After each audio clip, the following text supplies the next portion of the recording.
The headlines on Sky News with Martin Stanford.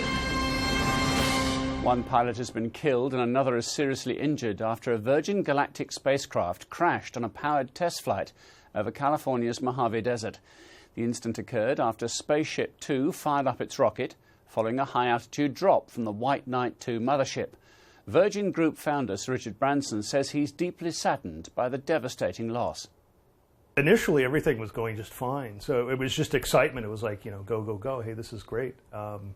Then there was just a puff that shouldn't have been there. And at that point, I knew that something was very, very wrong. Theresa May is looking for a third head of the inquiry into the alleged child sex abuse. Fiona Woolf, the Home Secretary's second choice, quit yesterday following pressure from victims and their lawyers. They were concerned about Mrs Woolf's links with the former Home Secretary Lord Britton, who may give evidence to the inquiry. The Foreign Office is warning of a heightened risk to British tourists around the world, saying they could be targeted by terrorists looking to avenge UK airstrikes against Islamic State. Officials are warning people to be vigilant and say the advice is in response to a generalised threat rather than a specific one. A man's died after being shot in Manchester. It happened in the Openshaw area of the city yesterday evening near the Manchester Food Traders store. The victim, thought to be aged around 35, was shot in the stomach and chest. A murder investigation is underway.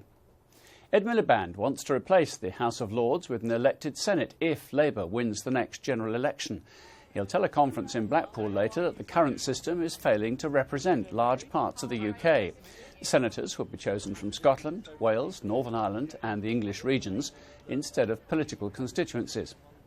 Searches have resumed this morning at the site of a huge factory fire in Staffordshire, which has claimed the lives of at least 2 people. The SP Fireworks warehouse caught fire on Thursday night, causing several explosions. 2 bodies were pulled from the wreckage yesterday. Police cautions will be scrapped in England and Wales, with trials due to begin in West Yorkshire, Leicestershire and Staffordshire.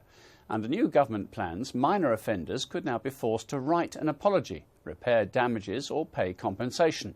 More serious crimes will be dealt with by the courts. A 14-year-old girl has become the 4th person to die following last week's high school shooting in the US state of Washington.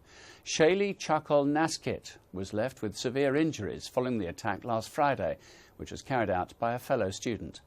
British satellites are being used to fight the Ebola virus in West Africa. The technology built in Surrey is helping to map remote locations and guide aid workers to infected regions. This is the first time satellites have been used to help respond to cases of the disease.